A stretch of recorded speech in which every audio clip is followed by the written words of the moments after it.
In 1991, three girls got together and formed a band using the first initial of each of their nicknames. T-Boz, Left Eye and Pebbles, otherwise known as TLP. Hang on, that's not right. Who's Pebbles and what the hell happened to Chilli? Well, it's fate that I just arrived in Atlanta 1 week before I met the lovely Tionne. And then we were together for, 5 months before we met Pebbles. And then we ended up losing one of the members in the group, which wasn't me or Tionne. And then, 2 months later, Rozonda came on board, and later became Chilli. What happened to the lovely? Oh, the lovely Rozonda.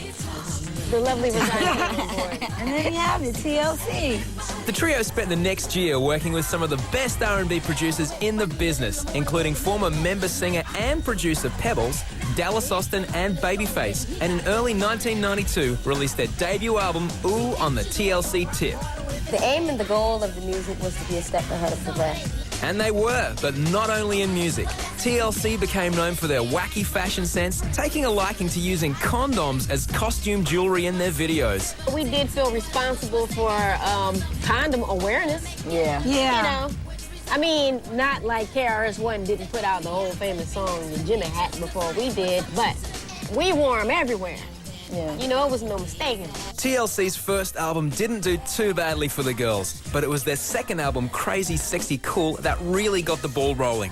Sticking to the same producers and enlisting the help of Puff Daddy and Jermaine Dupri, the girls had themselves a #1 album and over a dozen Grammy and Soul Train awards to prove it. At the end of the day, an award does not make you.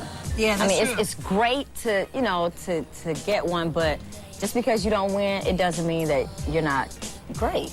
Or rich. In 1995, TLC filed for bankruptcy. More than $3 million in debt, partly for Left Eye's attempt to burn down her boyfriend's house. The group's future seemed in doubt. And just when we thought they'd disappeared off the face of the earth, after 5 years in hiatus, our favourite girls released their third album, Fan Mail. Well, this album is dedicated to our fans. It is the first album dedicated to the fans, solely to the fans. And the reason why we dedicated it to the fans is because they've been with us through thick and thin, good times and bad times, broke times and rich times. Well, not the rich times. There weren't any. No, but they've been there from the beginning. And, I mean, we've received tons of fan mail. Their first single, No Scrubs, topped the charts worldwide, which is interesting because most of us had no idea what a scrub was. You know this man. We all know a person like this. He has no life, A leech. no money, lives at home, or his baby's mama. And always is the first one to have something to say, hollering out the window, pretending he has things he doesn't.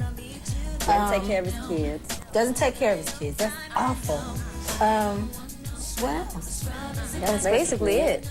The next release to come from Fan Mail was a deeply personal Unpretty, a song that had all women thinking twice about going under the knife. One thing that always wins me over in songs are the lyrics. You know, the lyrical content is very important to me when it comes to music, and Unpretty has a very deep message. So, after 3 albums together, is there a favourite? I believe, in my opinion, this is one of our best albums, I'd have to say.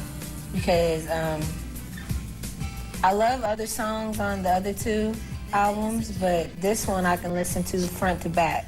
And so can we. TLC have survived bankruptcy and arson charges to release their best album yet. So what's their secret? We really have God on our side. God really looks out for TLC.